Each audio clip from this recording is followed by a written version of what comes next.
The rain came down in sheets, a solid wall of gray that blurred the line between the bruised sky and the sodden earth.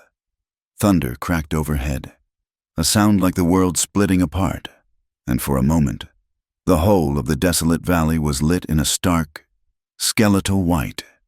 In that flash, Eli Cade saw the skeletal ribs of the mountains that walled him in, the struggling shapes of his cattle huddled against a low rise, and the leaning frame of his barn, a dark sentinel against the fury. He moved with a quiet economy, his motions as weathered and sure as the old leather of his gloves. At 32, his face was already a map of hard miles and harder memories.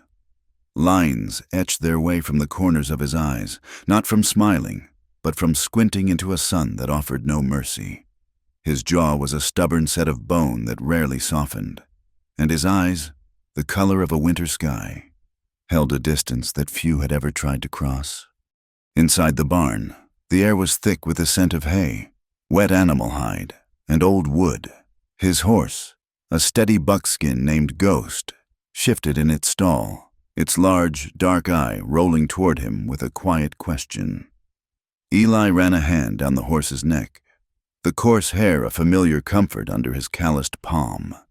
He checked the latches on the stalls, his gaze sweeping over the handful of cattle he'd managed to herd inside before the heavens broke open. They were his world, these silent creatures. They asked nothing of him but feed and shelter, and they did not judge the ghosts that walked beside him. The loudest ghost was his brother, Jacob, sometimes in the howling of the wind. Eli could almost hear Jacob's laugh, too loud, too hopeful for a world that crushed hope like a dry leaf. The memory was an old ache in his chest, a wound that never quite scarred over. It was his fault. That thought was a constant companion, a rider that never dismounted. He had been the older brother, the one meant to be wiser. Instead, he had followed Jacob's desperate plan, a fool's errand for a few dollars that ended with Jacob bleeding out in the dusty street of a town they should have never gone near. They were just boys, hungry and tired of being hungry. But the world didn't care about intentions. It only cared about the result. And the result was Jacob in a cheap pine box and Eli with a hole in his soul that no amount of whiskey or solitude could fill. Another boom of thunder shook the barn's foundation, and the horses stomped nervously. "Easy now," Eli murmured, his voice a low rumble that was barely audible over the storm. He finished his chores, the familiar rhythm a bulwark against the tide of memory. He was about to slide the heavy barn door shut, to lock out the world and the storm for another night, when a flash of lightning illuminated something just beyond the threshold. It was a shape crumpled at the edge of the muddy churn, something that did not belong, not a coyote or a stray calf. It looked human, cursing under his breath. Eli pulled his collar up against the driving rain and stepped out. The mud sucked at his boots, cold and greedy. As he got closer, the shape resolved itself into a woman. She was lying on her side, half curled into a ball, her clothes plastered to her body like a second skin. Her hair, a dark, tangled mess, was streaked across her face, hiding her from his view. She was so still he thought she might be dead. He knelt, the cold of the wet ground seeping through the knee of his trousers. He reached out a hesitant hand and touched her shoulder. She was trembling, not just a shiver from the cold, but a deep, violent shudder that seemed to rack her entire frame. It was the trembling of a terrified animal caught in a trap. He gently turned her over. Her face was pale, almost translucent in the dim light, with dark bruises blooming like pressed violets along her jaw and under one eye. Her lips were blue with cold. She was rail-thin, the bones of her face sharp and severe. Her eyes fluttered open, wide and dark with a fear so profound it struck him dumb for a moment. It was a fear that went beyond the storm. She tried to scramble back, a choked, guttural sound escaping her throat, but she had no strength. Her limbs were useless, her body betrayed by exhaustion and cold. "I'm not going to hurt you," Eli said, his voice rough from disuse. He kept his hands open, away from her, showing he meant no harm. Her eyes darted around, from his face to the dark maw of the barn, to the unforgiving wilderness that stretched out in every direction. She was cornered. He could see the frantic calculation in her gaze. She was a thing that had been hunted. "You'll die out here," he said, his tone flat, a simple statement of fact. She said nothing, only watched him, her breath coming in shallow, hitching gasps. The rain sluiced over them, cold and relentless. He knew he could not leave her here, whatever damnation he had earned. It did not include letting a person perish on his doorstep. With a sigh that seemed to pull up from the soles of his boots, he scooped her into his arms. She was lighter than a sack of feed, a fragile collection of bones and trembling. She stiffened at his touch, a rigid line of terror, but she did not fight. There was no fight left in her. He carried her into the relative warmth of the barn, the scent of hay and horse a stark contrast to the cold, clean scent of the rain clinging to her. He set her down on a pile of clean straw in an empty stall. Away from the drafts, Ghost watched from the next stall, his ears pricked forward with curiosity. Eli went back to the house, a small, sturdy cabin he'd built with his own 2 hands. It was a place of stark utility. A stone hearth, a rough-hewn table with 1 chair, a bed built into the corner, and shelves holding a few tins of beans, flour, and a well-worn Bible he never opened.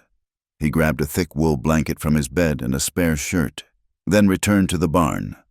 She hadn't moved. She was still curled in the straw, watching the doorway as if expecting a monster to appear. He laid the blanket and the dry shirt beside her, careful not to get too close. "Get out of those wet things," he said, then turned his back to give her privacy. Facing the storm that still raged outside the barn door, he heard a faint rustling behind him, the whisper of wet cloth being peeled from skin.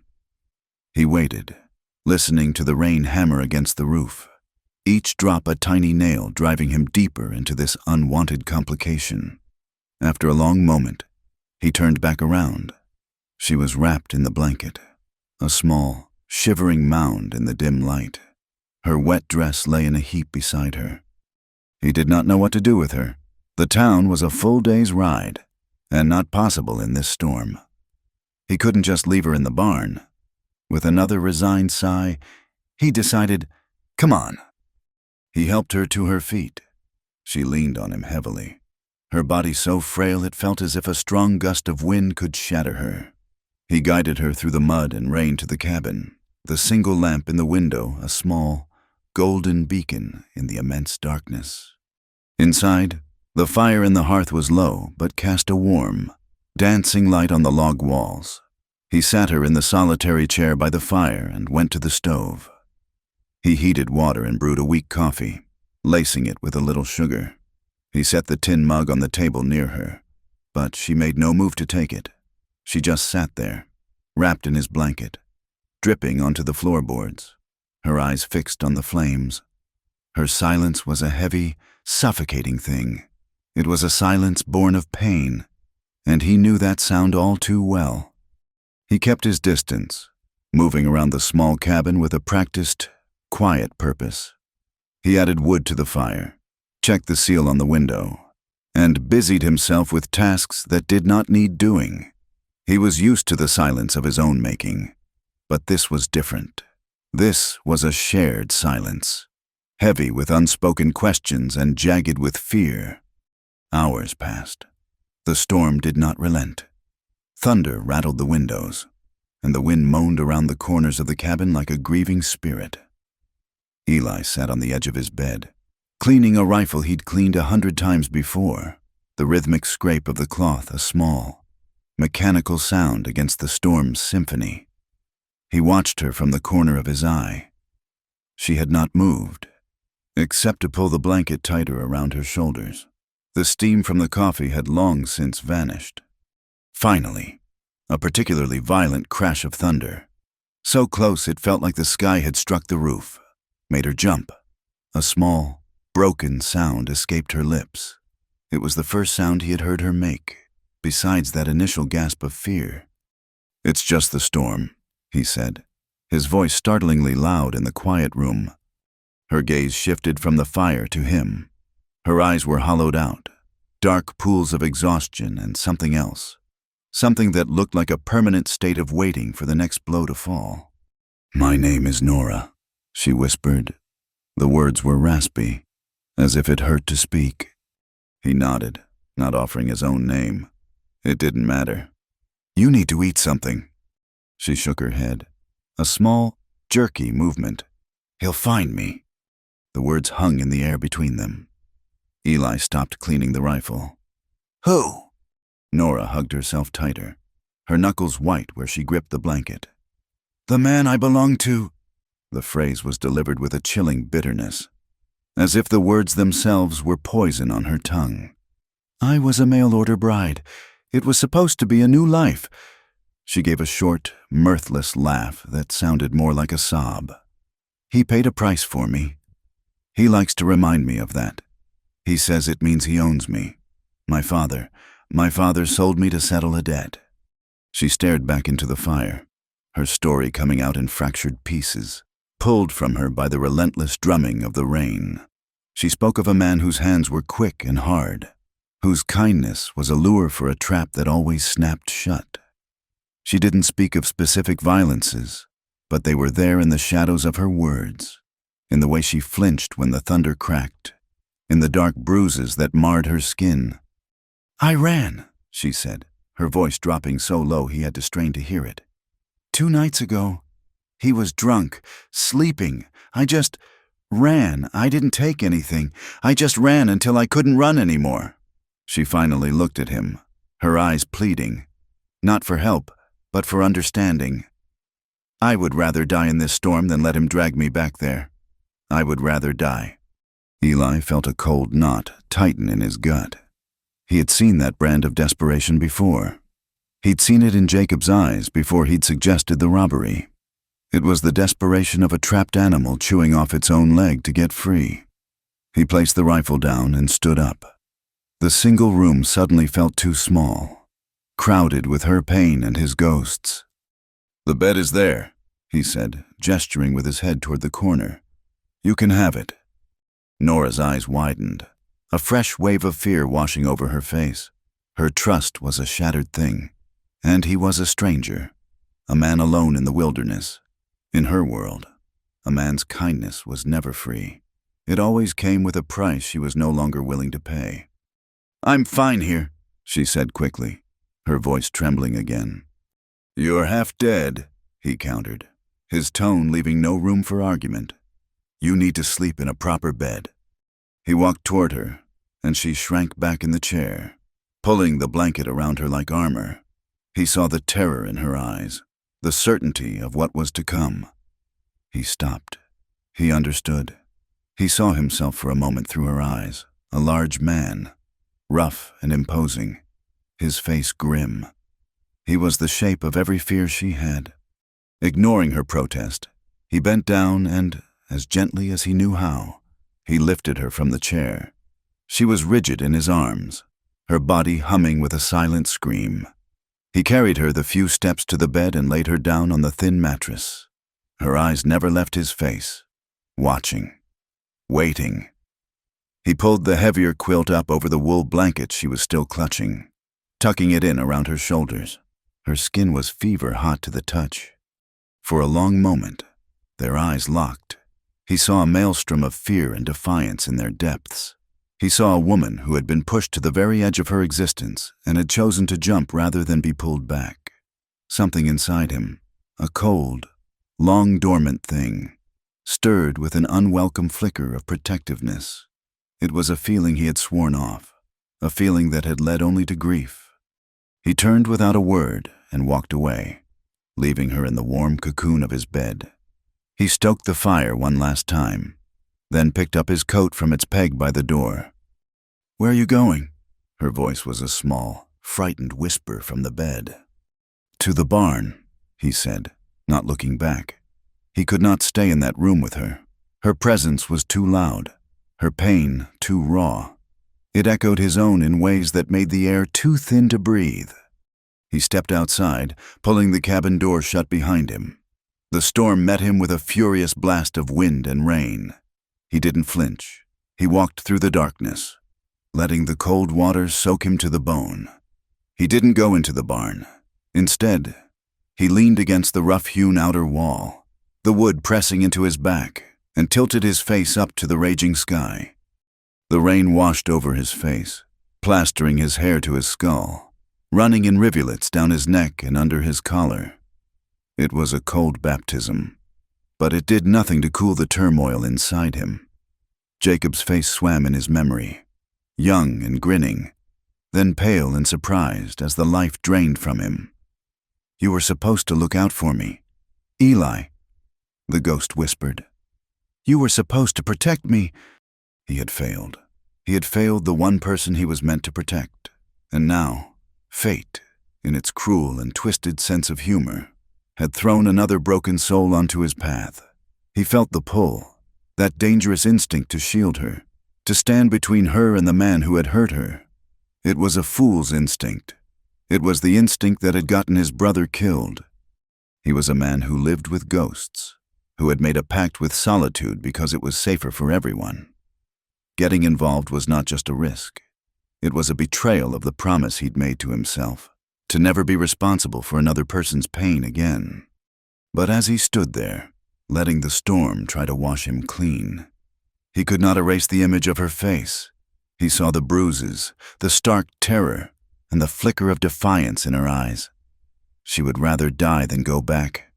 He closed his eyes, the rain cold on his lids. A protectiveness, fierce and unwanted, rose in his chest. It felt like a sickness, a weakness he could not afford. He was no one's savior. He was just a man on a desolate patch of land, trying to outrun the dead. And tonight, the dead felt closer than ever. Nora woke to the unfamiliar sensation of warmth. It was a deep, penetrating heat that seeped into her bones, chasing away a chill that felt as if it had settled in her marrow months ago. For a long moment, she lay perfectly still, her eyes closed, convinced it was a dream. Dreams were dangerous. They offered a glimpse of comfort only to make the waking world that much colder. But the scent of wood smoke was real, sharp and clean, and the weight of the quilt over her was a solid, undeniable presence. She opened her eyes. Gray morning light filtered through a single, small window, illuminating a room made of rough-hewn logs. A low fire crackled in a stone hearth, and draped carefully over the back of the single wooden chair were her clothes, dry and stiff. She was alone. The man, the quiet, grim-faced cowboy who had carried her from the storm, was gone. Panic, cold and familiar, coiled in her stomach. She sat up too quickly, and the room spun. A wave of dizziness washed over her, and a cough rattled in her chest, a dry, hacking sound that scraped her throat raw. She pressed a hand to her mouth, waiting for the fit to pass, her body trembling with the effort. When the world settled again, she slowly pushed the heavy quilt aside and swung her legs over the edge of the bed. She was wearing his shirt, a coarse woolen garment that hung on her thin frame like a sack, swallowing her smallness. Moving with the caution of a mouse in a strange barn, she stood. Her bare feet met the cold floorboards, and she winced. But the chill helped clear her head. The cabin was small, scarcely bigger than the storeroom her husband had sometimes locked her in. Yet, it felt vast, defined not by its walls, but by the immense solitude that filled it. On a small, crudely made shelf near the door, a stack of letters was tied with a piece of twine. The envelopes were yellowed and dusty, the ink faded, unopened. He had cut himself off from whatever world they had come from. Near the hearth, tucked away in the shadows, she saw the dull glint of glass. It was a wooden crate, and inside lay a half-dozen empty whiskey bottles, their amber color dark in the gloom. They were a testament to a different kind of storm, a silent, internal one that raged on long after the thunder faded. And there, on a small table beside the bed, lay a Bible. Its leather cover was cracked and worn smooth at the edges, the pages softened by countless turnings, but it, too, had a fine layer of dust on it, as if it had been laid down one day and never picked up again. Faith, it seemed, was another thing that had been abandoned here. This was a place of ghosts, a house built for one man and his sorrows. She understood that language. Her own soul was haunted by similar phantoms. The cabin door creaked open, and Nora froze, her heart leaping into her throat. Eli stood on the threshold, bringing the cold, damp air in with him. His hat was low, dripping rainwater onto the floor. He did not seem surprised to see her awake. He simply closed the door behind him, shutting out the dreary morning, and moved toward the small iron stove. His presence filled the room, not just with his size, but with a heavy, grounding energy. He moved without wasted motion, his focus entirely on the task at hand. "There's coffee," he said, his voice a low rumble. He did not look at her. He took a skillet from a hook on the wall and sliced thick pieces of bacon from a slab, laying them in the pan. The sizzle and pop of the fat was the only sound for a long time, a comforting, domestic noise that felt utterly out of place in the charged silence. The silence was different this morning. Last night, it had been thick with her fear and his reluctance. Today, it was something else. It was a wire pulled taut between them, humming with an unseen current. It was not the silence of strangers, but the silence of two people who had seen a glimpse of the other's darkness. He plated the bacon and 2 eggs, then set the plate on the table. He gestured for her to take the chair. Hesitantly, she did, pulling the blanket from the bed and wrapping it around her shoulders over his shirt. He leaned against the wall near the hearth, drinking his coffee from a tin mug, watching her. Nora picked up the fork. Her hand trembled so badly she could barely hold it. She was ravenous, the scent of the food making her stomach cramp with a painful, hollow ache. But her pride was a stubborn, bony thing. She did not want to look like a starving dog before him. She managed to get a small piece of egg to her mouth. It tasted like salvation. She ate slowly, deliberately, forcing herself to chew, to swallow. He said nothing, just watched, his expression unreadable. When she was finished, she pushed the plate away, unable to manage another bite. Then the coughing started again. It seized her with a sudden, brutal violence, doubling her over. It was a deep, body-racking cough that tore through her, leaving her breathless and gasping. The room tilted, black spots dancing in her vision. She felt herself slipping from the chair, her strength completely gone. Before she hit the floor, his hands were on her, strong and sure, holding her upright. He lowered her gently to her knees, one hand firm between her shoulder blades, supporting her as the terrible spasms continued. The touch was not gentle in the way of a soft caress. It was a rough, practical tenderness, the way a man might gentle a spooked horse. It was steady. It was real. When the worst of it passed, she was left limp and shaking, leaning against him, her face buried in the rough fabric of his trousers. Sobs of exhaustion and frustration shook her frame. "I haven't eaten in 3 days," she confessed, the words muffled. "Maybe 4. I don't remember." He did not reply immediately. His hand remained on her back, a solid point of contact in her spinning world. Finally, he spoke, his voice quiet. "You'll make yourself sick eating too fast." He helped her back into the chair and took the plate away. He returned a moment later with a cup of water. "Just drink this for now." She obeyed, the cool water soothing her raw throat. She felt his eyes on her, and for the first time, she did not feel judged or assessed like livestock. He was simply watching, waiting.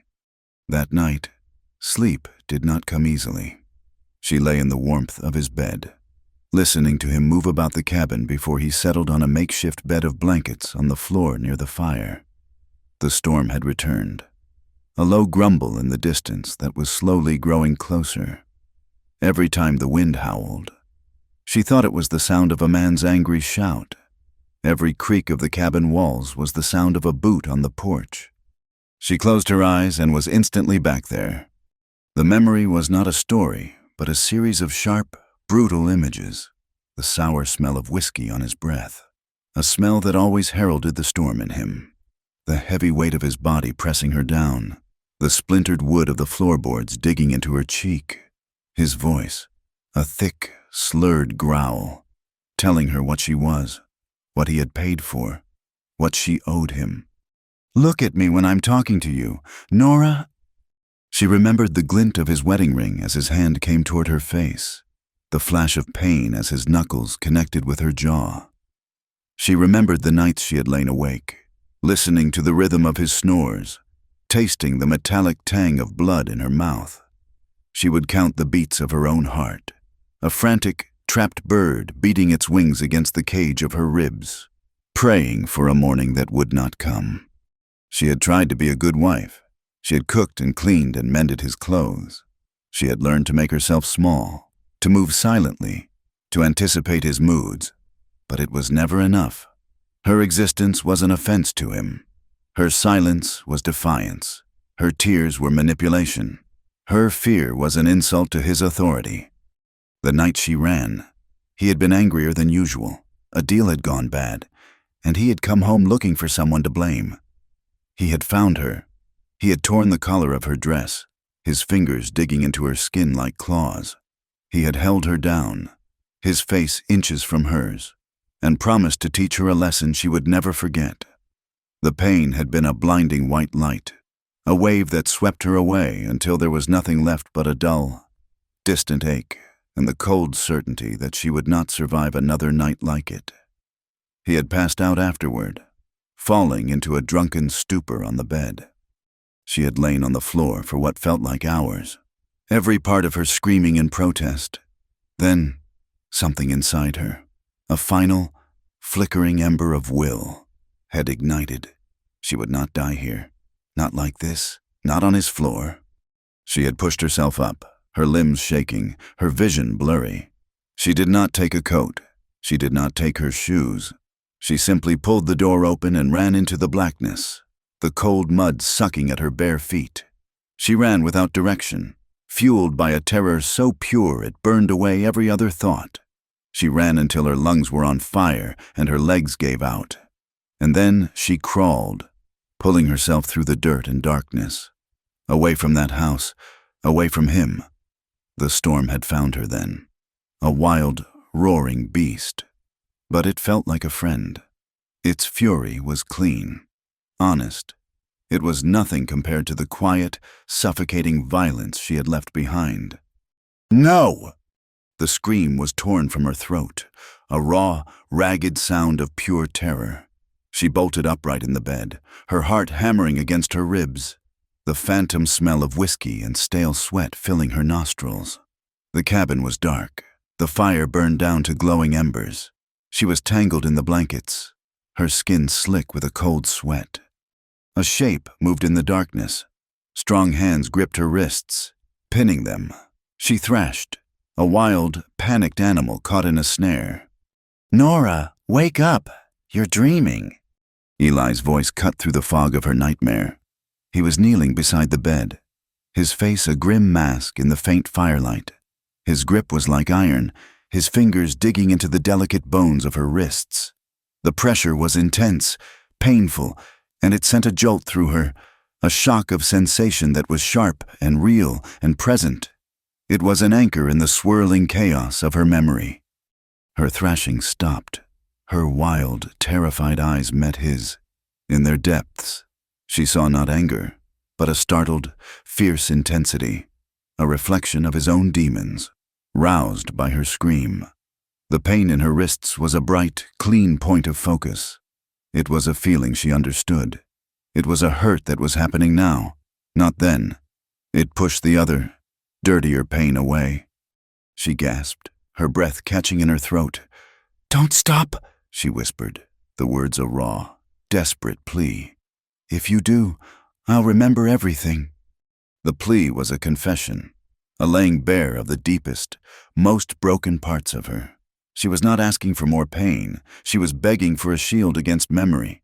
The physical hurt was a wall she could hide behind, a brutal distraction from the horrors that lived in her mind. For a heartbeat, they were frozen, locked in that moment of raw, terrible honesty.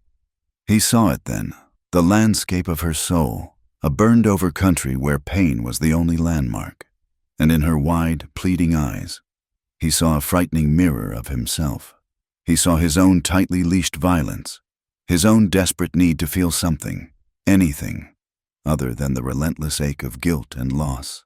The strength in his hands, the intensity that had risen in him so quickly, it shamed him. It made him feel too much like the man she had run from. His grip loosened, his fingers uncoiling from her wrists as if he'd been burned. He stood abruptly, backing away from the bed. From her, he looked down at his own hands, large and calloused, as if they were weapons he could not control.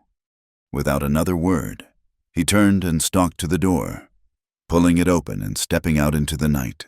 The storm had gathered its full strength now, and a blast of wind and rain swept into the cabin, making the embers in the hearth dance.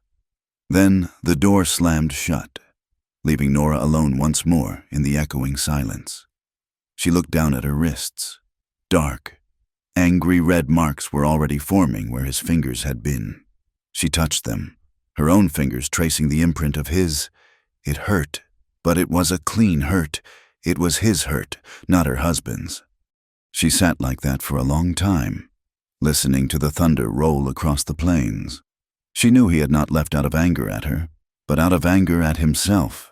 He was wrestling with a storm just as violent as the one outside, and she, in her brokenness, had shown him a reflection he could not bear to see. But she could not stay in the cabin.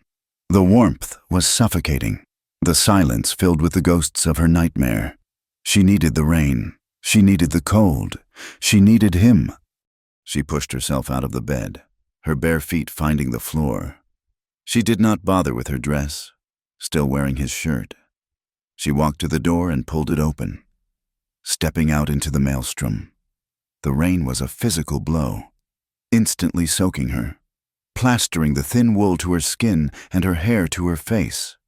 She stumbled through the mud toward the dark shape of the barn. She found him standing just inside the great open doors, staring out at the deluge. His back was to her, a rigid line of tension. He was as soaked as she was. She walked up behind him, stopping just a few feet away. The wind howled through the opening, whipping her hair across her face. "You're going to catch your death," he said, his voice rough, not turning around. "So are you," she replied, her own voice barely a whisper against the wind. He finally turned to face her. Lightning split the sky, illuminating them both in a flash of brilliant, unearthly white. His face was a study in conflict, his jaw tight, his eyes dark with a pain she recognized as her own. She saw his gaze drop to her wrists, still red and marked from his grip. A muscle in his jaw clenched. She took a step closer, until she was standing right in front of him, close enough to feel the cold radiating from his wet clothes. She looked up at him, her chin tilted in a gesture of defiance that cost her everything she had. "It hurts," she said, her voice shaking but clear, holding his gaze. The lightning flashed again, a long, lingering flicker. "But I still need more." The words were a key turning in a lock that held them both captive. It was not a plea for violence. It was a confession of need, a raw admission that the intensity, the feeling, the sharp, undeniable reality of him was the only thing that could make her feel alive. It was the only thing that could drown out the ghosts. A sound that was half groan, half curse escaped his throat. He reached for her, his hands tangling in her wet hair, and pulled her to him. His mouth came down on hers, not gentle, not kind, but with a desperate, hungry force that mirrored the storm. It was a kiss of shared pain and mutual desperation, a raw collision of two people who were drowning and saw a chance for a single breath in the other. She kissed him back with equal ferocity, her arms wrapping around his neck, clinging to him as if he were the only solid thing in a world that was washing away. They collapsed against the rough wood of the barn wall. The thunder and the rain and the frantic beating of their own hearts, the only sounds in the world. His hands moved from her hair down her back, pressing her body against his, and she felt a tremor run through him, a barely controlled shudder of need and restraint. Then, just as suddenly as it began, he broke away. He rested his forehead against hers, his breathing ragged, his whole body tense. He was holding back, pulling on reins she could not see. He was fighting a battle with himself, and for her. "I am not him, Nora!" he rasped, his voice raw with an emotion she could not name. The storm raged on around them, but in the small space between their bodies, a fragile, dangerous quiet had fallen. He was not the man who had owned her, but who he was, and who they might be to each other, was a question that hung unanswered in the thunder-filled air. The morning after the storm was unnervingly quiet. The world outside the cabin was washed clean, the air sharp with the scent of wet pine and damp earth. Inside, the silence was a thick, suffocating blanket. Neither of them spoke of what had happened in the barn. The memory of the kiss, frantic, desperate, and tasting of rain, was a phantom that stood between them, a third presence in the small room. They moved around it carefully, as if it were a piece of broken glass on the floor. Eli was grim, his jaw set in a line so hard it looked like it might crack. He cooked bacon and eggs again, the mundane act a clumsy attempt to restore a normalcy that had never existed between them. Nora ate quietly, her eyes fixed on her plate. She could still feel the phantom pressure of his hands in her hair, the desperate force of his mouth on hers. An ache had settled deep beneath her skin, a low, simmering heat that was both frightening and painfully alive. It was a feeling she had not known was possible.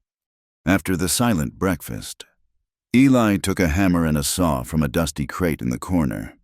"I'm building you a place to sleep," he announced to the floorboards. "In the barn loft. It's dry up there." The words were a clear statement.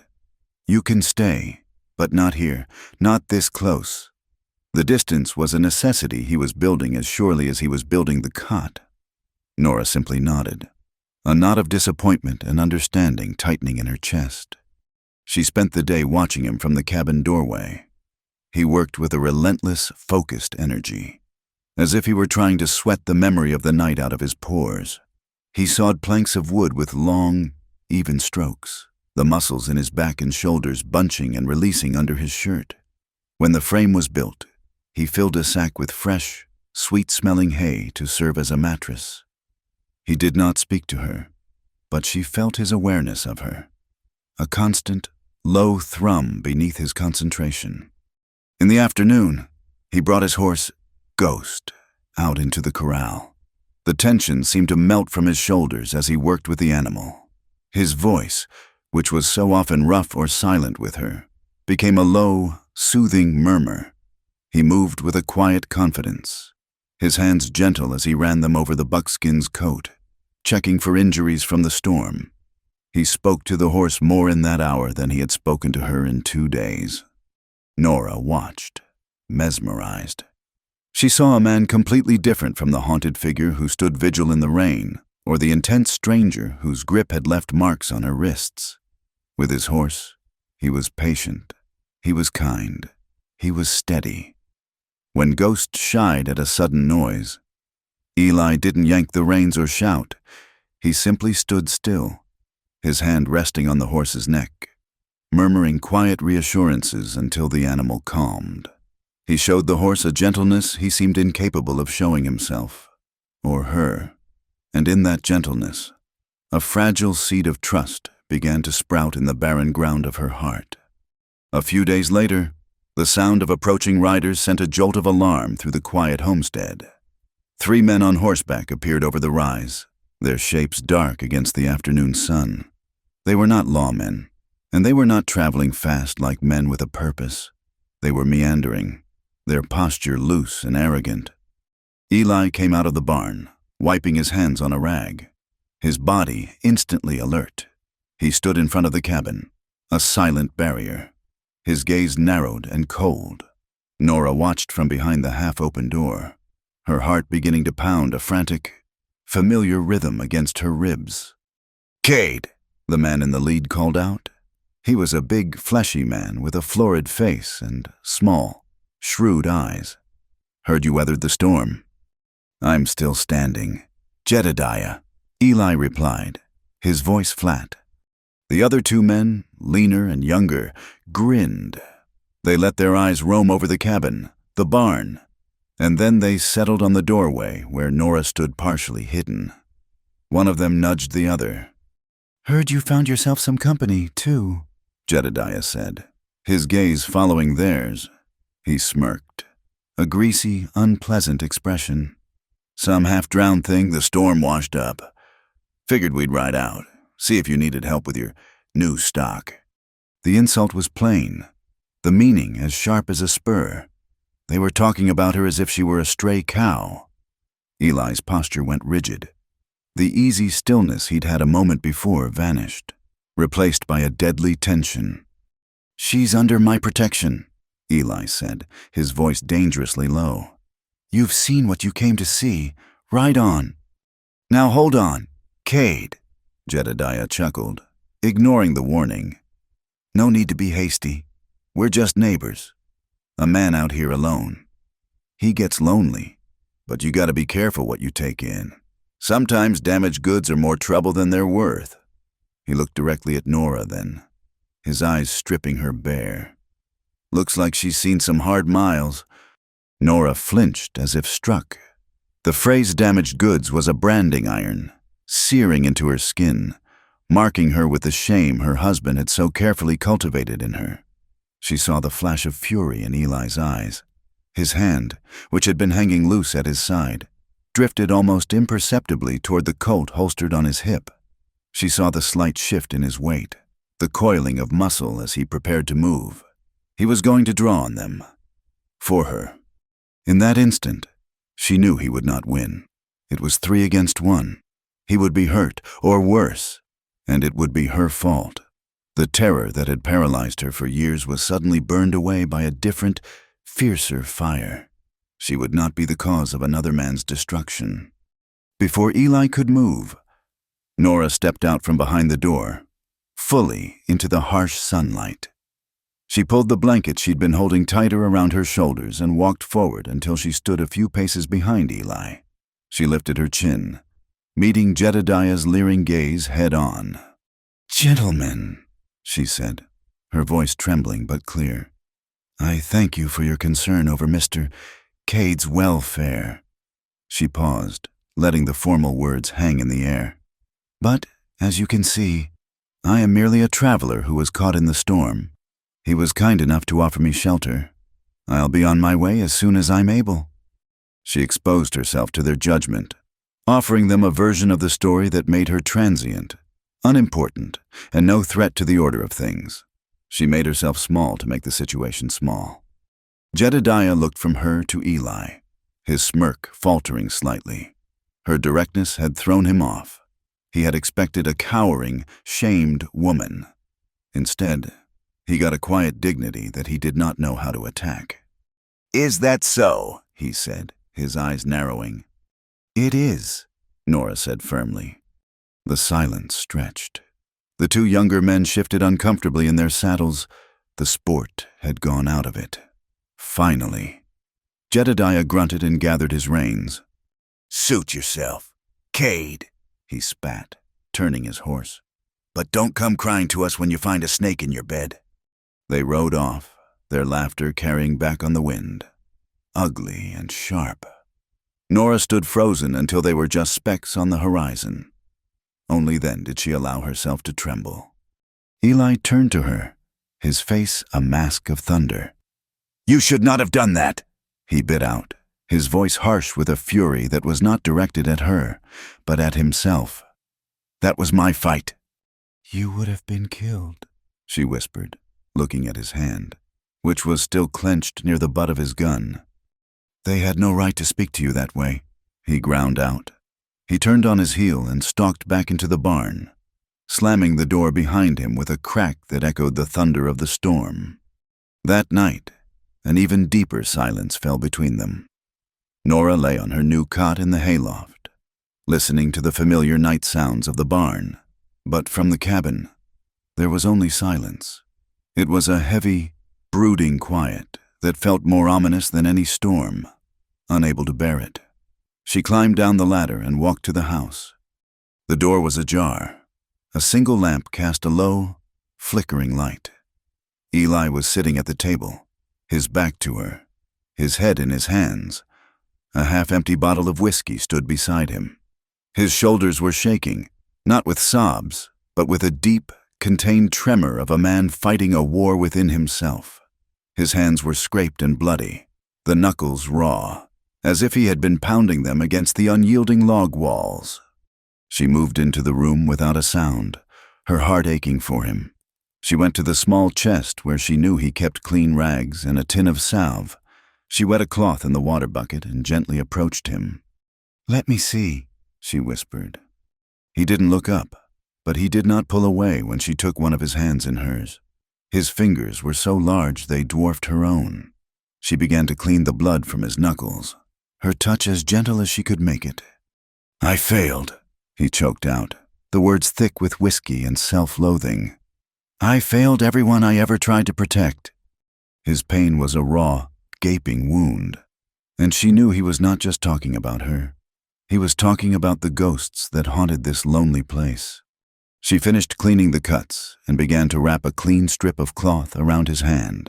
She looked at his bowed head, at the tension in his powerful shoulders, and her own pain seemed to recede, replaced by a wave of fierce, protective tenderness. "You didn't fail me," she whispered, her voice fierce. She tied the bandage, her fingers lingering on his. "You stood for me. No one has ever done that before."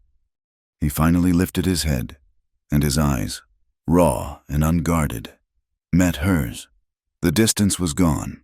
All the walls he had so carefully built had crumbled. In the flickering lamplight, she saw the boy he must have been, lost and carrying a burden too heavy for any man to bear. "My brother," he began, his voice breaking. "His name was Jacob. He was younger than me, just a kid." The story spilled out of him then, a torrent held back for years. "We weren't criminals. We were just hungry. We'd been riding for days, hadn't eaten. We were going to rob a baker, just for a loaf of bread. A stupid, damned loaf of bread." He stared into the darkness, his eyes seeing a dusty street she could not. "It was my idea to use the gun, just to scare him. But Jacob, he tripped. The gun went off. The baker thought he was being shot at, and he fired back." Eli's breath hitched. He died right there in the street. For nothing. For a loaf of bread he never even got to eat. I was supposed to be the older brother. I was supposed to look out for him. I led him right to his grave. He buried his face in his newly bandaged hands. The confession left him hollowed out, utterly exposed. Nora moved her chair closer, her knee brushing against his. She did not offer empty words of comfort. She knew they would be useless. Instead, she offered him the only thing she had, her own brokenness. "I was sold," she said quietly into the space between them. "My father had gambling debts. The man I married, he paid them. That was the transaction. My father got his clean slate, and my husband got a wife to use as he pleased. My whole life has been a trade. I've been passed from one man's hand to another like a piece of currency." She looked down at her own hands, at the faint scars that littered her arms. "You see damaged goods. I see a survivor." They sat in silence, their confessions hanging in the air, weaving a fragile tapestry of shared sorrow. He had failed to protect his brother. She had never been protected at all. They were two sides of the same cruel coin. Slowly, he reached out and took her hand, his bandaged one covering hers. His touch was hesitant, questioning. She did not pull away. She turned her hand over and laced her fingers with his. He stood, pulling her gently to her feet. He led her not to the bed, but to the center of the small room, where the lamplight pooled on the floor. He cupped her face in his hands, his thumbs tracing the line of her jaw, the faint bruise that still lingered there. His eyes asked a question for which there were no words. She gave him the answer by leaning into his touch. Their coming together was not a firestorm like the kiss in the barn. It was a slow, painful, and tender exploration. It was a prayer whispered in the dark. He undressed her slowly, his gaze taking in the map of scars and bruises that marred her skin, not with revulsion, but with a profound, aching sorrow. He kissed each mark, his lips a silent apology for a world that could be so cruel. When he touched her, his hands were hesitant, almost clumsy, as if he were afraid his strength would break her. He kept murmuring her name, a desperate, anchoring sound. She trembled in his arms, not from fear, but from the sheer, overwhelming novelty of a touch that did not seek to take, but to give. She felt his own barely suppressed fury at himself, his constant battle to be gentle, to be what she needed. Outside, the wind began to pick up, and a low, distant rumble of thunder rolled across the valley. The storm was returning, but this time, they were not running from it. They moved to the bed, a slow procession of two souls clinging to each other in the darkness. As the thunder grew closer, their bodies finally joined, a slow, deliberate union filled with all the sorrow and longing they had confessed. It was painful and beautiful, a desperate act of finding solace in another's wounds. This time, they did not stop. Later, they lay tangled together under the quilt, the lamp burning low, casting flickering shadows on the walls. The storm was directly overhead now, the thunder a deep, resonant growl. Nora lay with her head on his chest, listening to the steady, reassuring beat of his heart. She felt safe. It was a foreign, terrifying, and wondrous feeling.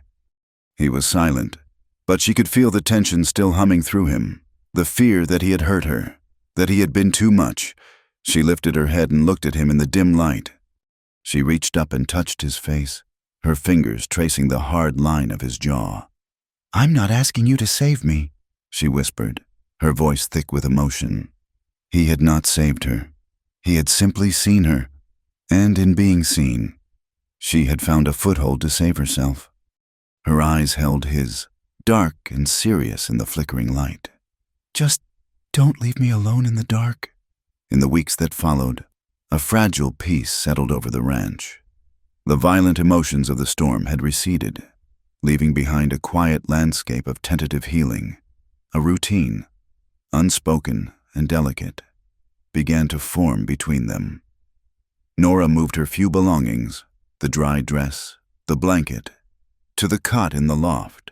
It was her space, a small island of autonomy, and Eli respected it. He never climbed the ladder without first calling her name. Mornings began with the smell of coffee and bacon, a ritual he performed while she fetched water from the well. They worked separately but in tandem. While he mended fences or tended to the cattle, she would sweep the cabin, wash their few dishes, and patch the tears in his worn shirts with small, neat stitches. She found a rhythm in the simple, honest labor. It was a kind of prayer, a way of earning her keep that had nothing to do with submission and everything to do with a shared, quiet existence. There were long stretches of silence, but it was no longer the heavy, fearful silence of their first days. It was a comfortable quiet, punctuated by the lowing of cattle, the nicker of ghost in the corral, or the simple question, "More coffee?" They learned the contours of each other's solitude. She learned that the distant look in his eyes meant he was thinking of his brother. He learned that the slight tremor in her hands meant a memory was stirring, and he would find a task for them to do together, sorting nails, polishing leather, until it passed. She began to feel the sharp edges of her fear soften, worn down by the steady, predictable rhythm of the days. The constant dread of a heavy footstep, of a slurred, angry voice began to fade, replaced by the simple security of knowing he was near. After a month, their supplies were running low. The flour sack was nearly empty, and the coffee was down to its last scoop. "We need to go to town," Eli announced one evening, his voice flat, but Nora saw the reluctance in his eyes. The town was a place he avoided, a place of ghosts and judgment.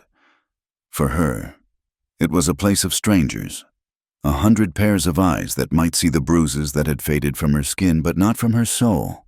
But the need was real. So she simply nodded. "I'll be ready in the morning." They rode in together on his wagon, Ghost tied to the back.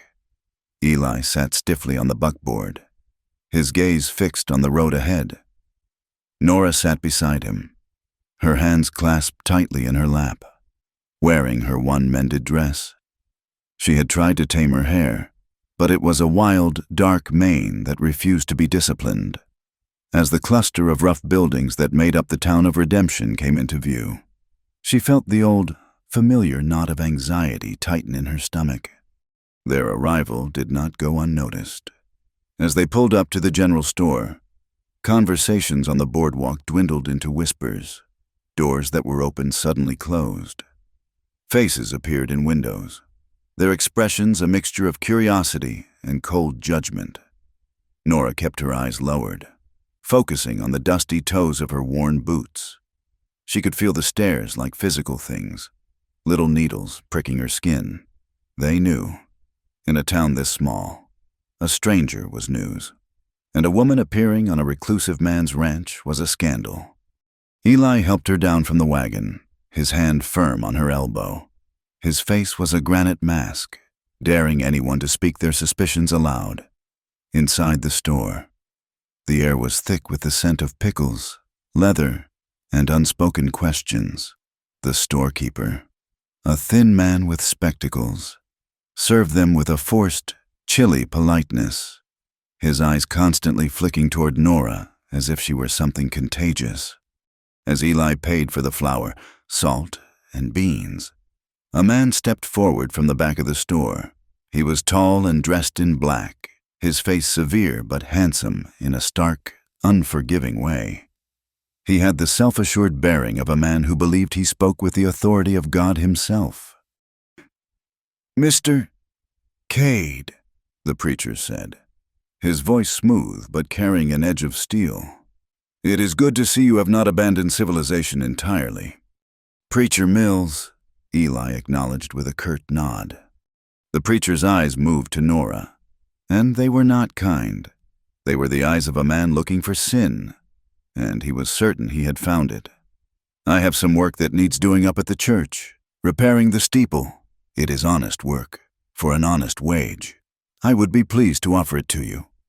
It was an offer of charity disguised as employment, an attempt to pull a stray lamb back into the fold. Eli's jaw tightened. "I have my own work to see to." "Of course," the preacher said, his lips thinning into a semblance of a smile. "A man must see to his own house. But a word of friendly counsel. Mr. Cade, the Lord's house is built on a foundation of rock. A wise man builds his own house on the same. Be wary of building your life on sand." His gaze flickered to Nora again, sharp and accusatory. "It is one thing to offer Christian charity to the fallen. It is another thing entirely to make a whore your wife." The word, spoken in the quiet of the store, was as loud as a gunshot. Nora felt the blood drain from her face. She lowered her head, a hot wave of shame washing over her, so potent it made her feel sick. She wanted to disappear, to dissolve into the floorboards. She said nothing. She did nothing. She just stood there and took it, the way she had been taught to take everything. A low sound, like the growl of a cornered wolf, came from Eli's chest. "You will watch your tongue, preacher," he said, his voice dangerously quiet. "This woman is a guest in my home. Her name is Nora, and you will not speak of her that way again." The storekeeper's eyes went wide. The preacher looked taken aback, his righteous certainty momentarily shaken by the raw threat in Eli's tone. He opened his mouth to retort, but Eli was already turning away, his hand once again on Nora's elbow. guiding her firmly toward the door. He all but threw the coins on the counter for their supplies and led her out into the harsh light of the street. The ride back to the ranch was a long, heavy silence. Eli's anger was a palpable force, radiating from him in waves. Nora sat beside him, a statue of misery, the preacher's ugly word echoing in her head. Whore. The world had a name for women like her. Damaged goods. Fallen. Whore. They were all just different words for the same thing. A woman who was no longer worth anything. When they finally reached the cabin, Nora slid down from the wagon before Eli could help her. She felt like a disease, a blight he had brought upon himself.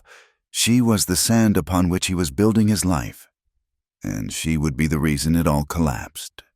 She waited until he had unhitched the wagon and was putting the supplies away. Then the dam of her composure finally broke. The tears she had refused to shed in town came in a hot, silent flood. "I am a burden," she choked out when he came back into the cabin. "I am a burden you will grow to hate." He stopped, turning to face her. His anger had faded, replaced by a look of weary frustration. "Nora, that man is a fool." "He is not a fool," she cried, her voice rising with a hysterical edge. "He is the world. He is every person in that town. They look at me and they see a sinner. They look at you and they see a man foolish enough to take in a stray dog. I will ruin you. Eli, Jedediah was right. I am trouble. I will bring it right to your door, and you will end up hating me for it." She was spiraling, her words tumbling out, fueled by years of shame and fear. She was giving voice to the deepest, darkest belief she held about herself, that she was worthless, and that her presence could only ever bring pain to others. Eli tried to speak, to reason with her, but she would not listen. She turned away from him, wrapping her arms around herself, her sobs shaking her small frame. He stood there, helpless, his hands clenching and unclenching at his sides. He was a man of action, of fixing things with his hands. He did not have the words to mend the kind of wound the preacher had inflicted. The next morning, she awoke in the loft to an unusual sound. It was the rhythmic scrape of a shovel against earth. She looked out the small loft window and saw Eli in the small, sun-drenched patch of land behind the cabin. He was turning over the soil, his back bent to the task, his movements powerful and determined. All day he worked, clearing rocks, breaking up the hard, dry clumps of dirt. He said nothing about it, and she did not ask. For the next 2 days, he worked on the patch of earth with a singular focus. He built a low fence of woven branches around it to keep out deer. He hauled buckets of water from the well to soften the ground. He was building something. On the 3rd day, he came to the bottom of the loft ladder.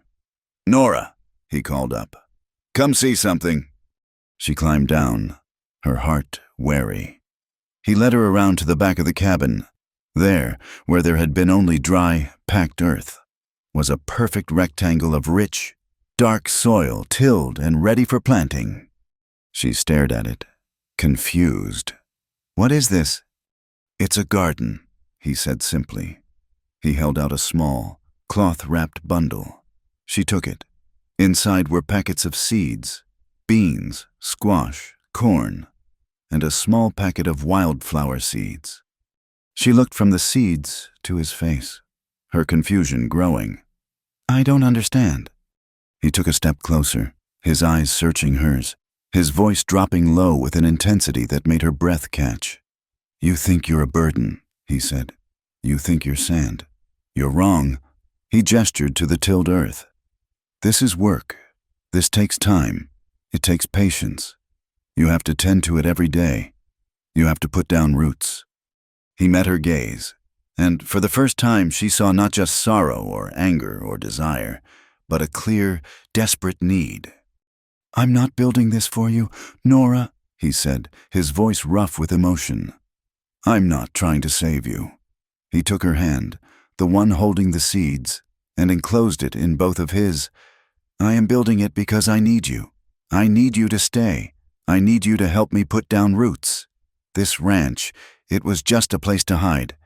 With you here, it's starting to feel like a home." The tears that came to her eyes then were not tears of shame or sorrow. They were tears of a hope so fragile and overwhelming she was afraid it might break her. He was not saving her.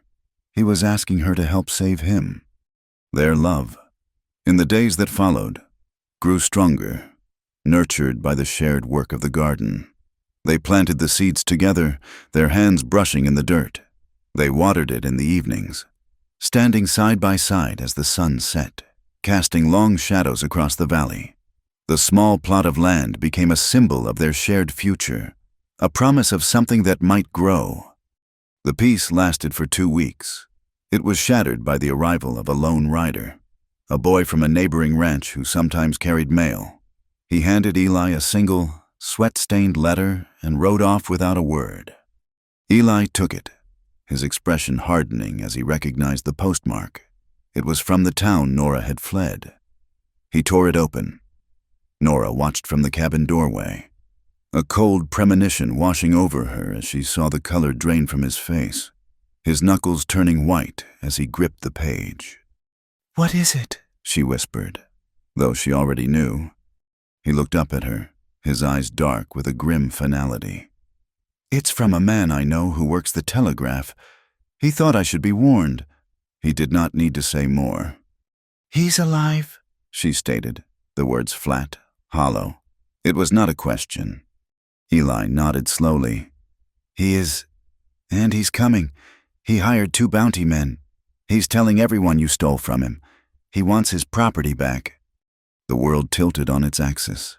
The garden, the quiet mornings, the safety she had so foolishly started to believe in. It all dissolved into a cruel illusion.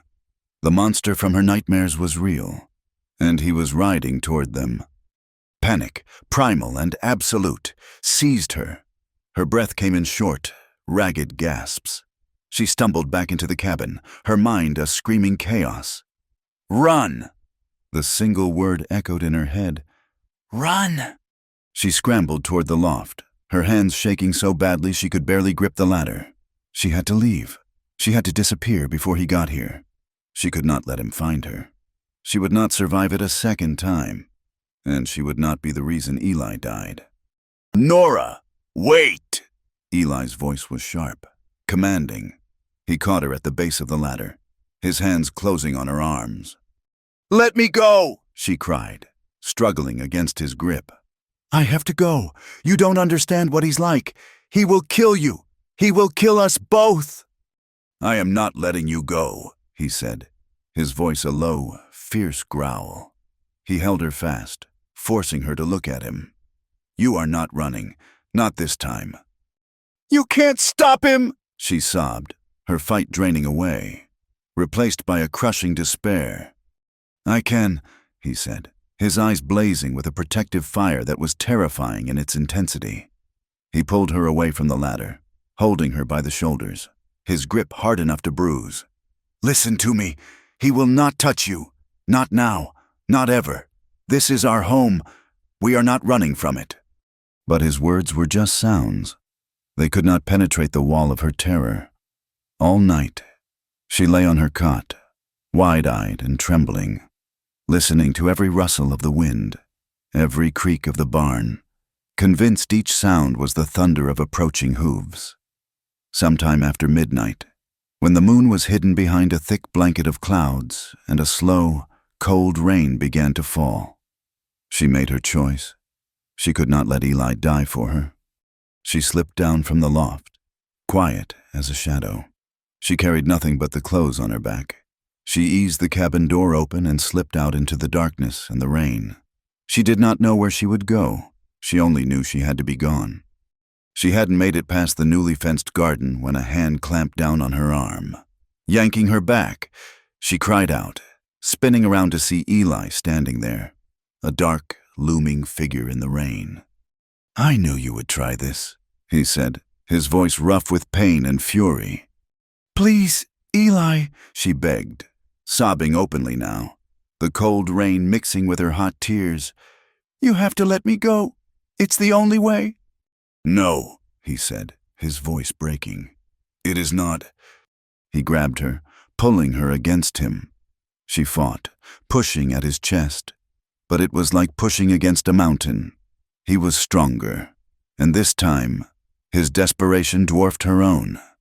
He backed her up against the rain-soaked fence of the garden, their garden, and held her there, his body pinning hers. It was not a gesture of violence or ownership. It was the desperate, frantic act of a man trying to hold on to the only thing that mattered in his world. He held her down, his hands on her shoulders, his face inches from hers, the rain sluicing over them both. A brilliant fork of lightning split the sky, illuminating his face. It was a mask of sheer, agonizing terror. He was not afraid of her husband. He was afraid of losing her. "I've lost everything before," he whispered, his voice a raw, ragged sound torn from the depths of his soul. "I am not losing you." The aftermath of Nora's attempted escape was a landscape of unspoken vows. Eli's desperate words, whispered in the rain, had been a confession of fear far deeper than any threat her husband posed. It was the fear of a man who had already lost everything and found something he could not bear to lose again. They did not speak of it, but the promise settled between them, a heavy, grounding weight. She had not run again. She had stayed. The world, however, did not recognize their silent pact. Word of the reclusive Eli Cade harboring a runaway woman spread through the sparse network of ranches and homesteads like a grass fire. The whispers that had started in the general store became a chorus of condemnation. When they next rode to Redemption for salt and kerosene, the shunning was no longer subtle. It was a solid, impenetrable wall. The storekeeper, who had once been merely chilly, now refused to serve them outright. "My wife says we'll not have her kind in here," he said, not looking at Eli, his eyes fixed on a point on the shelf behind him. "We run a decent establishment." Eli's hand clenched into a fist on the counter, but Nora laid her own hand over his, a small, restraining gesture. "It is all right," she murmured, and pulled him from the store.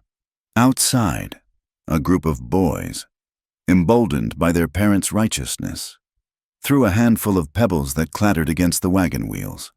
One small, sharp stone struck Nora's cheek, leaving a stinging red mark. Eli spun around, a murderous look in his eyes that sent the boys scattering like quail. He said nothing, only helped her onto the wagon, his movements stiff with a rage he could not unleash. They were forced to ride to a trading post, a full day's journey in the opposite direction, a place where their faces were unknown and their story had not yet traveled. The isolation that Eli had once cultivated as a shield had now been turned against them, sharpened into a weapon by the town. They were an island, and the sea of judgment was rising around them. The warning came a week later. They awoke one morning to the acrid smell of smoke on the wind. From the rise behind the cabin, they could see a thick plume of black smoke staining the pale blue sky to the north. It was coming from the direction of the Miller place, a small homestead run by a quiet family who had always kept to themselves.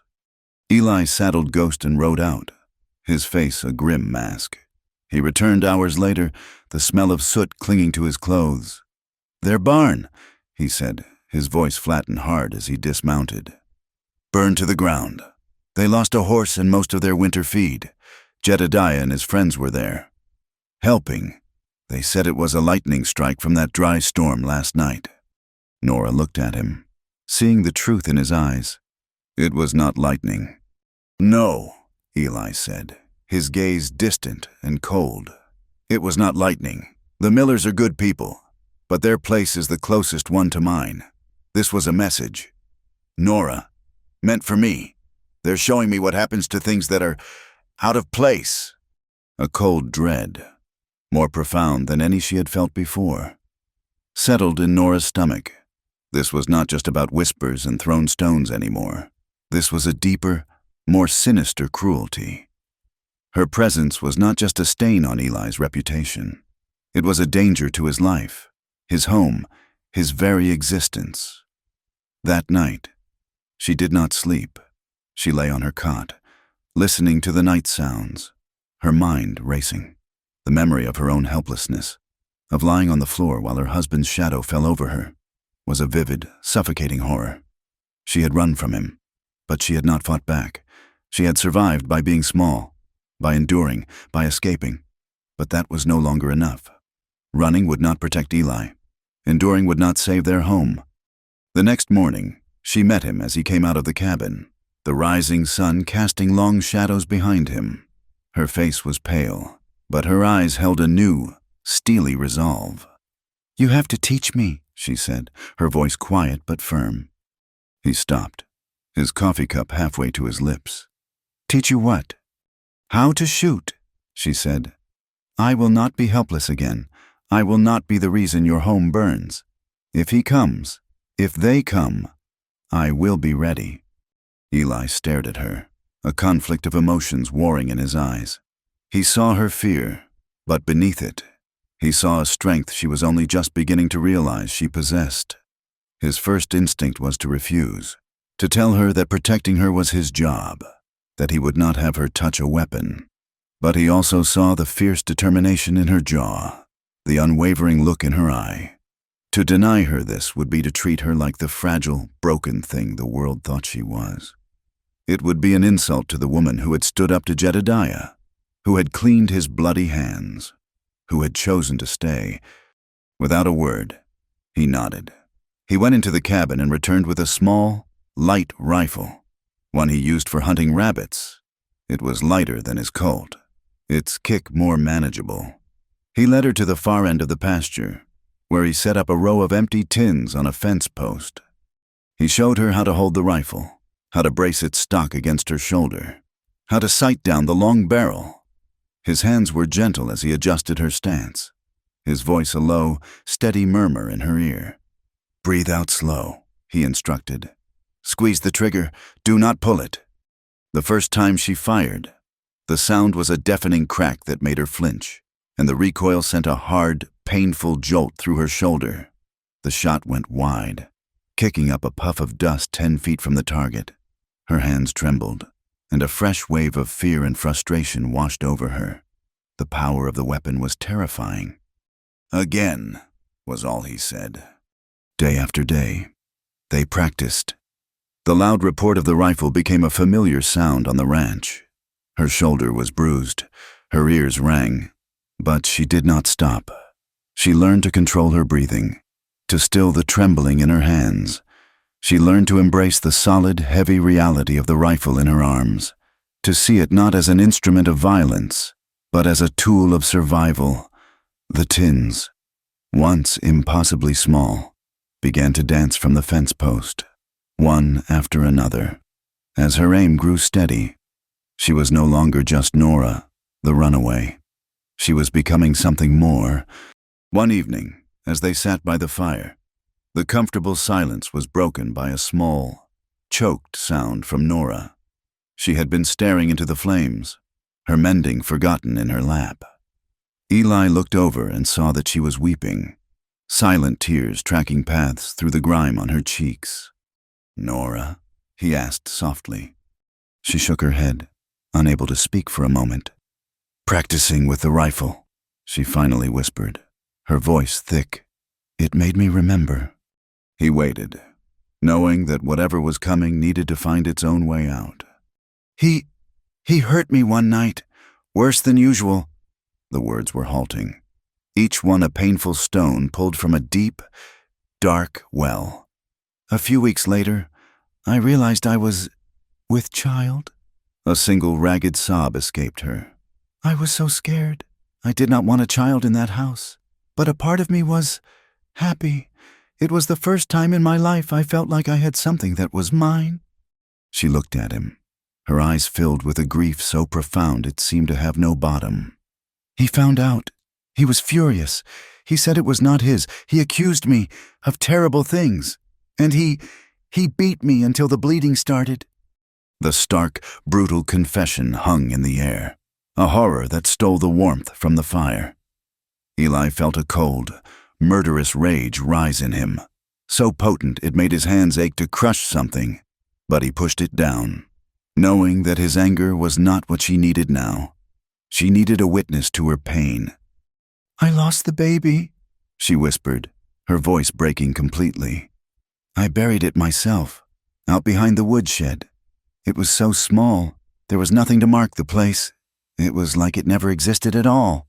Eli stood up and walked over to her. He knelt in front of her chair and took her hands in his. They were cold as ice. He did not say he was sorry. The words were too small for such a monstrous thing. He just held her hands, letting her feel his presence, his silent, shared sorrow. The next morning, he went to the woodpile and spent an hour carefully sanding 2 small pieces of scrap wood. He lashed them together with a piece of twine, making a small, simple cross. He found her by the new garden, where the first green shoots were just beginning to push their way through the dark soil. He held the cross out to her. For the baby, he said quietly. Tears streamed down her face as she took it, together. They walked to the corner of the garden, the small patch of land that was their promise of a future. He dug a small hole with his hands, and she placed the cross in it, packing the earth firmly around its base. They knelt there for a long time, side by side, as the morning sun warmed their backs. They were burying her past in the soil of their future, making her solitary grief a shared one. The little cross in the garden was a testament, a marker that said, it existed, it was real, it is not forgotten. The day they had been waiting for arrived with a low, gray sky and the taste of rain on the wind. A rider had been spotted to the south, a man asking questions in redemption, questions about a runaway wife. The news came to them on the wind. A warning passed from the one friendly face at the distant trading post. Eli spent the day securing the ranch.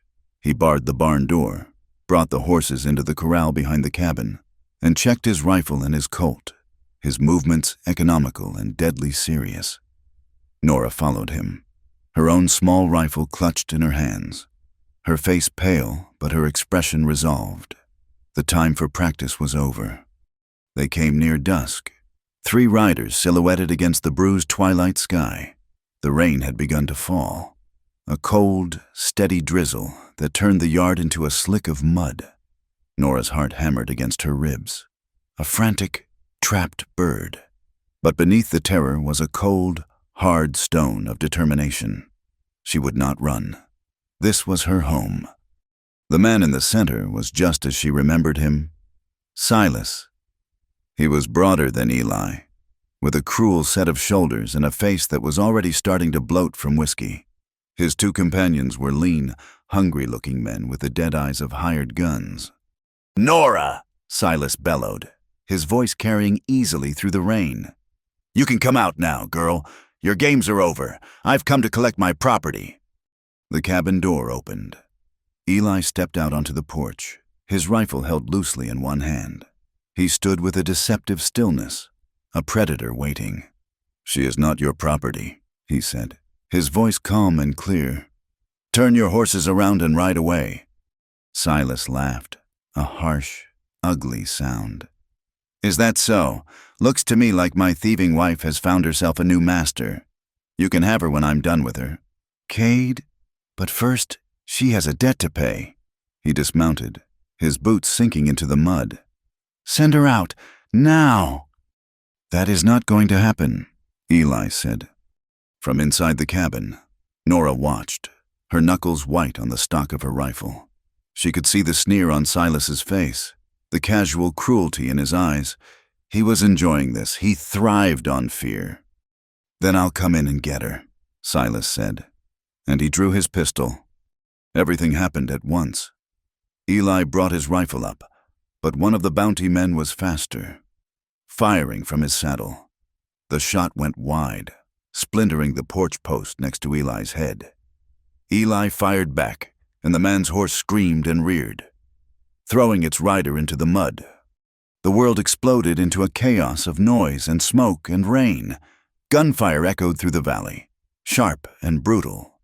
Eli used the porch for cover, firing with a calm, deadly efficiency. The second bounty man was exchanging shots with him, the bullets thudding into the log walls of the cabin. Silas, ignored for the moment, saw his chance. He charged the cabin, his face contorted in a mask of rage. He was going for the door. He was coming for her. Eli! Nora screamed. Eli turned, saw Silas, and moved to intercept him. He stepped away from the cover of the post, firing his rifle at Silas. The shot hit Silas in the arm, spinning him around, but not stopping him. As Eli moved, the second bounty man took aim. No! Nora cried. She saw it happen as if in slow motion. Eli, his attention on Silas, exposed for a fatal second. The flash of fire from the bounty man's pistol, Eli's body jerking backward, a dark stain blossoming on his side as he stumbled, his rifle falling from his grasp. He was hit. In that instant, something inside Nora broke.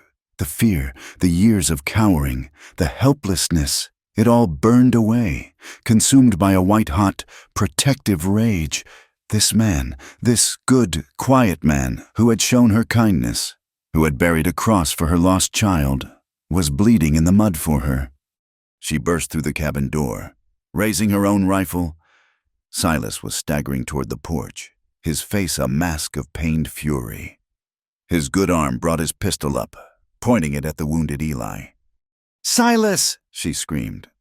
He turned, his eyes widening in surprise as he saw her, the rifle in her hands. You foolish girl! He snarled, and turned the pistol toward her. She did not hesitate. She did not think. She only acted. She squeezed the trigger. The rifle bucked against her shoulder, the sound a deafening roar in the sudden quiet. Silas jerked, a look of profound shock on his face. A small, dark hole appeared in the center of his chest. He stood there for a long second, his mouth opening and closing. Then he collapsed face first into the mud. The man who had once claimed her, owned her, and broken her, was dead. The two bounty men, one still struggling in the mud, the other seeing his employer fall, had no more stomach for the fight. The second man wheeled his horse around and fled, the first scrambling onto his injured mount and following, disappearing into the rainy gloom. Silence fell, broken only by the steady drumming of the rain and the pained gasps of Eli. On the road, a small group of townspeople, drawn by the sound of gunfire, had gathered. They stood in the rain, silent witnesses to the tableau. They saw the body in the mud. They saw the wounded man on the porch. And they saw the woman, the damaged goods they had shunned and spat at, standing over them all with a rifle in her hands. It was not murder they saw. It was justice. Nora dropped the rifle and ran to Eli. He had slumped against the porch steps, his hand pressed to his side, his face pale and slick with rain. Blood, dark and terrifying, seeped between his fingers. Eli, she whispered, her voice trembling. He looked up at her, his eyes glazed with pain. Nora, he breathed. You're safe. You are a fool, she sobbed, tearing a strip from her dress to press against the wound. A stray bullet had grazed her arm, a long, stinging cut she hadn't even felt until now, but she ignored it. Eli's eyes fluttered closed. He sagged against her, his body a dead weight. He had collapsed from blood loss. Panic, cold and sharp, tried to claim her, but she beat it back with a ferocious will. She would not lose him. She had not come this far, fought this hard, only to lose the one man who had ever treated her like more than property. She hooked her arms under his, ignoring the scream of protest from her own injured arm. She began to drag him, inch by painful inch, through the mud and across the porch, back into the shelter of the cabin. She was bleeding. He was dying, and the ghosts of the past lay dead in the rain behind them. But she would not let this new ghost claim him. She would drag him back from the darkness if she had to. The world narrowed to the space of the cabin, to the scent of blood and wet wool, and the sound of Eli's shallow, ragged breathing. Nora worked with a frantic, focused energy that burned away her own pain and exhaustion. She tore strips from their cleanest bedsheet, her hands moving with a sureness that surprised her. She washed the wound on his side, a deep, ugly gash that was still weeping blood, and packed it tightly, binding his torso until her arms ached. The long, shallow cut on her own arm was a distant, secondary pain, a dull throb she ignored. Her entire being was centered on the man lying pale and still in the bed that had once been his and was now theirs. For days, he was lost to her in the gray, feverish lands between life and death. He would thrash in his sleep, murmuring his brother's name, his skin burning to the touch. Nora barely slept. She spooned cool water and thin broth between his cracked lips. She kept the fire going, a constant, watchful sentinel in the dim cabin. She tended to his wound, changing the dressings, her stomach clenching at the angry red of the inflamed skin. She went about the daily chores of the ranch in a daze, her movements automatic. She fed the horses, milked the single cow, and collected the eggs, her mind always in the cabin, listening for any change in his breathing. In those long, quiet days, their roles were not just shifted, they were remade. She had arrived a creature of fear, a survivor who had learned to be small and silent. Now, she was the protector. She was the provider. She was the one carrying the weight of their world on her slender, bruised shoulders. The helplessness that had been her second skin for years sloughed off, burned away by the fierce, terrifying fire of her love for him. She looked at her hands, no longer seeing them as the hands of a victim, but as hands that could clean a wound, fire a rifle, and hold a life in their grasp. She was not the woman the storm had thrown at his feet. She had been forged anew in the violence of that rainy twilight. Weeks crept by, measured in the slow, agonizing pace of his healing. The fever finally broke one evening, leaving him drenched in sweat, pale and weak, but lucid. His eyes, when they opened and focused on her, were clear for the first time in what felt like an eternity. He tried to speak, but his voice was a dry rasp. She brought him a cup of water, holding his head up so he could drink. "Nora," he whispered, his eyes tracing the lines of exhaustion on her face, the dark smudges beneath her eyes, the new, hard set of her jaw. He saw the healing cut on her arm. "You're hurt." "It is nothing," she said, her voice soft. "Rest now. Eli, just rest." He was too weak to argue. He drifted back to sleep, but it was a healing sleep this time, not the troubled thrashing of a fevered mind.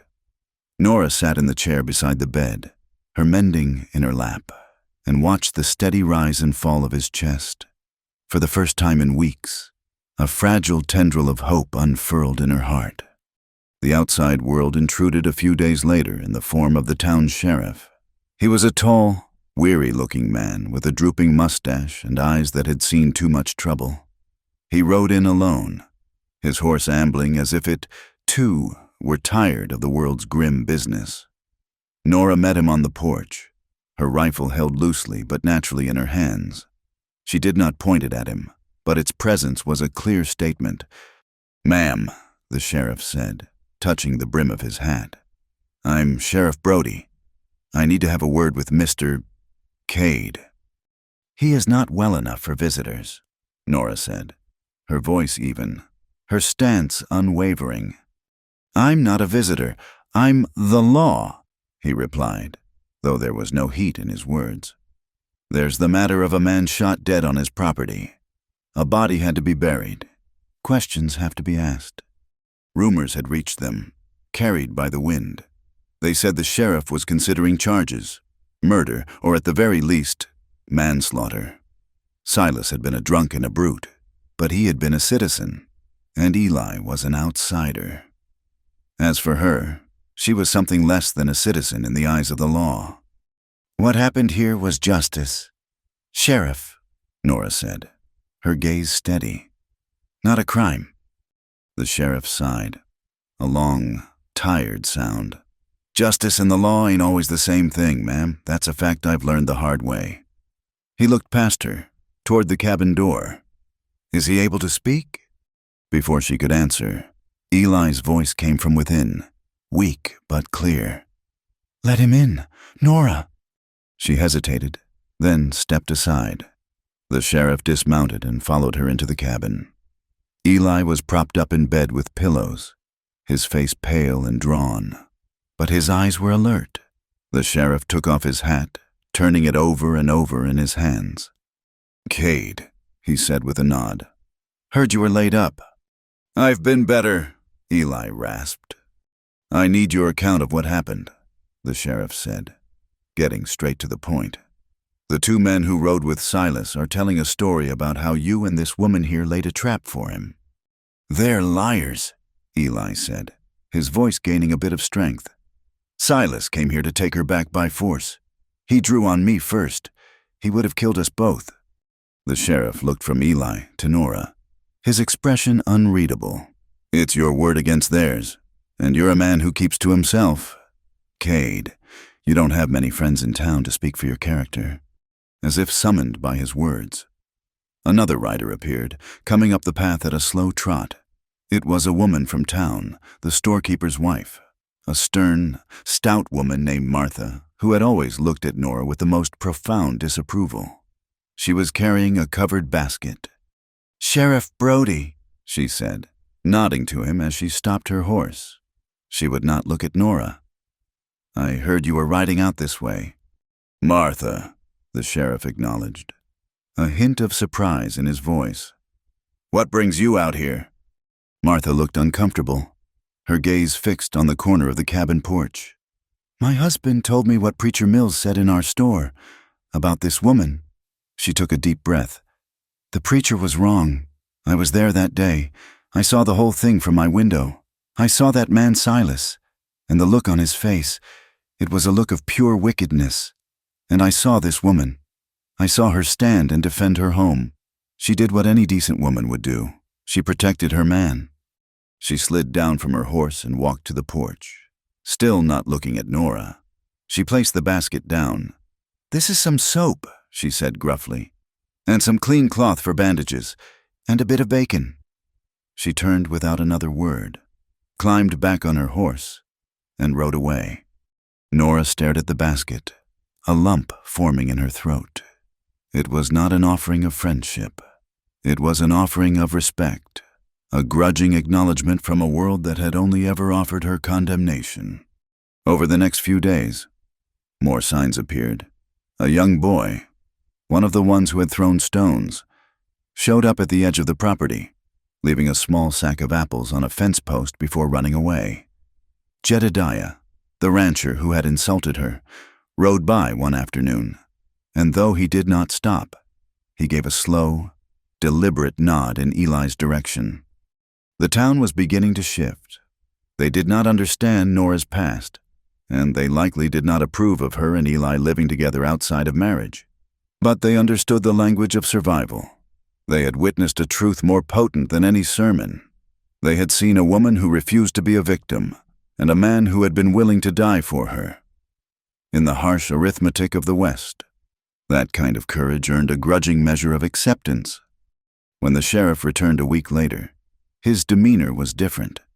"The two bounty men rode on," he announced, not even dismounting. "Seems they didn't want to stick around and answer any more questions.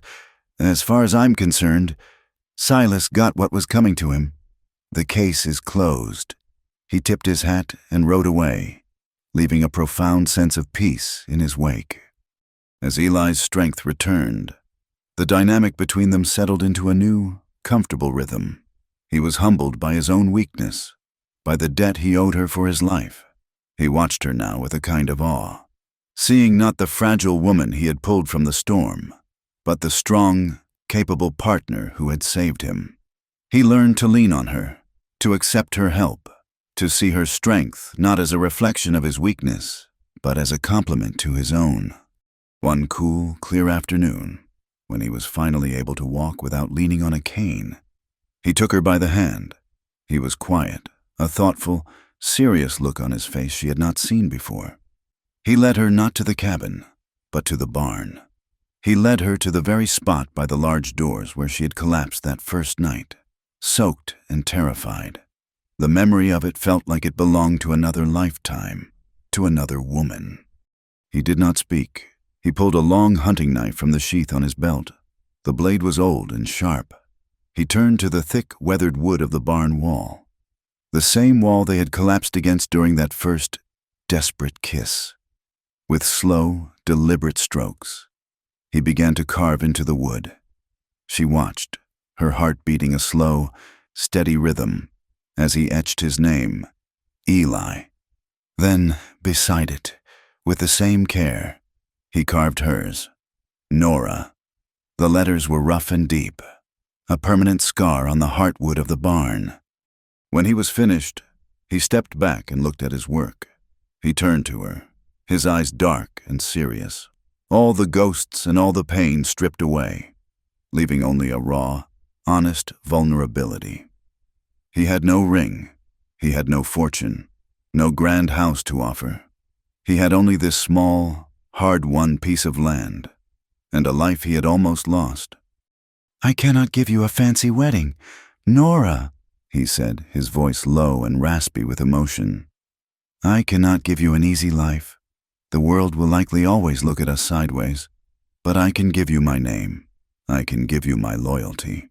And I can promise you that you will never, ever be alone in the dark again."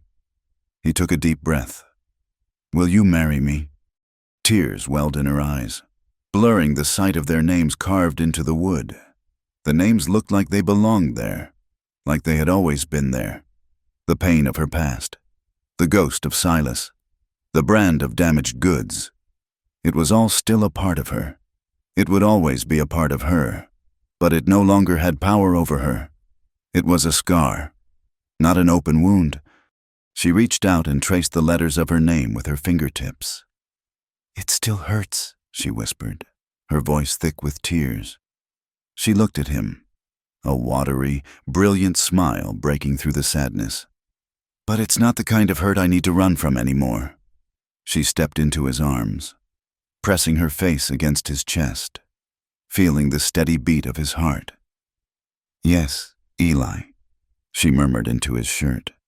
"Yes, I will marry you." The final scene of their story unfolded some months later, on a warm summer evening. Nora stood on the porch, her hand resting on the gentle swell of her belly. The garden was thriving, a riot of green vines and bright yellow squash blossoms. The little wooden cross stood sentinel in the corner, a quiet memorial that was now a part of their story of life, not just death. In the distance, over the dark line of the mountains, a storm was gathering. Great, bruised-looking clouds piled up on the horizon, and the air grew still and heavy with the promise of rain. In the past, the sight would have sent a jolt of terror through her. But now, she simply watched it, calm and unafraid. The cabin door opened, and Eli stepped out, wrapping his arms around her from behind. He rested his chin on her shoulder, his own gaze fixed on the approaching storm. He was fully healed, the only remnant of the fight a long, pale scar on his side that she sometimes traced with her fingertips in the quiet of the night. "Looks like a big one," he murmured, his voice a low rumble against her ear. "It does," she agreed, leaning back against the solid warmth of his chest. A low rumble of thunder echoed across the valley, a familiar, powerful sound. But it was no longer a sound of menace. It was just the sound of the sky, the sound of the wild, beautiful, and unforgiving land that was their home. They stood together on the porch, hand in hand, watching as the first fat drops of rain began to fall, spattering in the dust of the yard. Lightning split the sky, a brilliant, jagged fork of white light that illuminated the entire valley in a stark, breathtaking flash. Nora did not flinch. She only leaned more deeply into him, a quiet sense of peace settling over her. "You held me down once," she whispered, her voice full of a soft, wondrous strength as she turned her face toward his. "Now I stand beside you." Thank you for being a part of this journey. Please comment with where you are listening from to connect with fellow fans. Subscribe to the From Wild West channel and share your thoughts.